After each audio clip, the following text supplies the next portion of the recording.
Ako si Mrs. Chona Arcartado, taga San Nicolas, Ilocos Norte.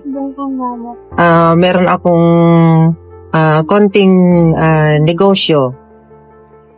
Tapos meron akong iniintinding sakit na nagpatingin kasi ako sa doktor kasi marami akong iniintinding sakit. Sabi niya, yung tukod ko, dapat daw mag-lose weight ako para medyo ma-maintain, pero kaya nga sinubukan ko rin na maghanap ng mga pang lose weight na mga exercise, ganon. Kaya nakita ko yung Zumba. Tapos kasi dati talaga uminom na ako ng mga herbal na mga food supplement. Tapos pero parang wala ring nangyayari. Tapos meron nag-introduce sa akin ditong Tau Elevate na to. Tapos kasi ako lahat sinusubukan ko.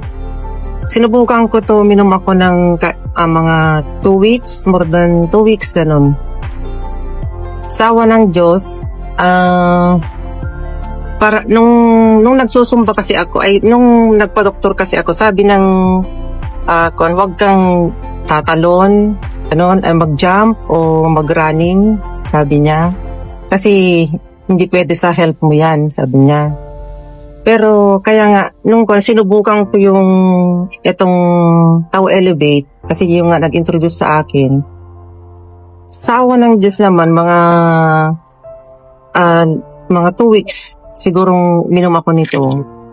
And nararamdaman ko na nawawala yung mga sakit ng tukod ko. Tsaka hindi ko napapansin pag sumasayaw kami na may talon, may running, hindi ko na nararamdaman yung sakit ng tuhod ko. Kaya nagpapasalamat ako sa Diyos at saka itong nakita kong food supplement na to. Kaya nung naubos ko yung 1 set, nag-order na naman ako ng 1 set. Kaya sa mga advice ko, sa mga may sakit dyan, subukan nyo rin itong Tau Elevate. Tsaka makakasigurado kayo na parang ako rin na sigurong magagamot na lahat yung mga sakit nyo.